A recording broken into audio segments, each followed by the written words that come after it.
Okay, this is part 56 of Nos4a2. Route 3.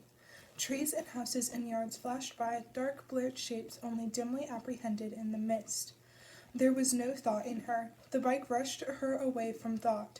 She had known that it would, had known the first moment she saw it in the carriage house that it was fast enough and powerful enough to race her away from the worst part of herself, the part that tried to make sense of things.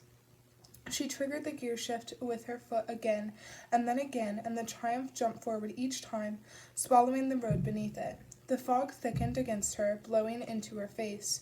It was pearly, evanescent, the sunlight striking through from somewhere up and to the left, causing the whole world to glow around her, as if irradiated. Vic felt that a person could not hope for more beauty in this world. The damp road hissed like static under the tires. A gentle, almost delicate ache caressed her left eyeball. She saw a barn in the shifting mist, a long, tall, tilted, narrow structure. A trick of the billowing vapor made it appear to be sitting in the middle of the road, not 100 yards away, although she knew that the highway would hook off to the left in another moment and swing her past it. She half smiled at how much it looked like her old imaginary bridge. Vic lowered her head and listened to the susurration of the tires on wet asphalt. That sound that was so like white noise on the radio. What were you listening to when you tuned to static, she wondered. She thought she had read somewhere that it was the background radiation in which the entire universe bathed. She waited for the road to hook left and bring her around the barn, but it kept on straight. That tall, dark, angular shape rose before her until she was in its shadow. And it wasn't a barn at all, and she only realized that the road ran straight into it when it was too late to turn aside. The mist darkened and went cold as a dip in the lake. Boards slammed under the tires, a rapid-fire knocking sound. The mist was snatched away as the bike carried her up and out of it and into the bridge. She sucked at the air and smelled the stink of bats. She drove her heel down on the brake and shut her eyes. This isn't real, she thought, almost whispered to herself.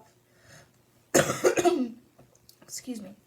The foot pedal for the brake went all the way down, held for a moment, and then it came completely off. It fell onto the boards with a deep, hollow thud.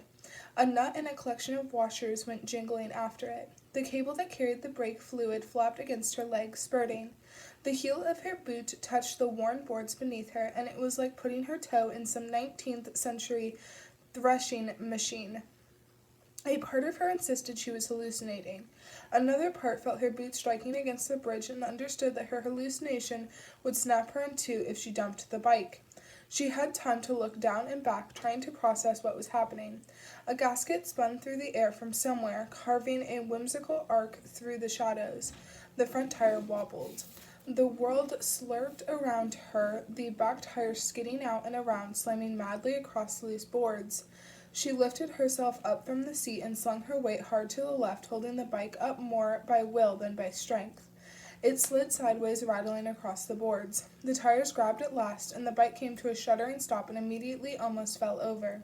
She got a foot down first, held it up, although only barely, gritting her teeth and struggling against the sudden weight. Vic's breathing echoed raggedly in the barn-like interior of the shorter-way bridge, unchanged in the 16 years since she had last seen it. She shivered, clammy in her bulky motorcycle jacket. "Not real," she said, and shut her eyes. She heard the gentle, dry rustling of the bats overhead. "Not real," she said. White noise hissed softly just on the other side of the walls. Vic concentrated on her own breath, inhaling slowly and steadily, then exhaling again through pursed lips. She stepped off the bike and stood beside it, holding it up by the handlebars. She opened her eyes but kept her gaze pointed at her feet. She saw the boards, old grayish-brown, worn. She saw flickering static between the planks. "Not real," she said for a third time. She closed her eyes again. She wheeled the bike around to face back the way she had come. Vic began to walk. She felt the boards sink under her feet, under the weight of the little Triumph Bonneville. Her lungs were tight, and it was hard to draw a full breath, and she felt sick. She was going to have to go back to the mental hospital. She was not going to get to be Wayne's mother after all. At this thought, she felt her throat constrict with grief. "This is not real. There is no bread. Bridge. I am off my meds and seeing things. That's all. She took one step and another, and then opened her eyes again and was standing with her broken motorcycle in the road. When she turned her head and looked back over her shoulder, she saw only highway.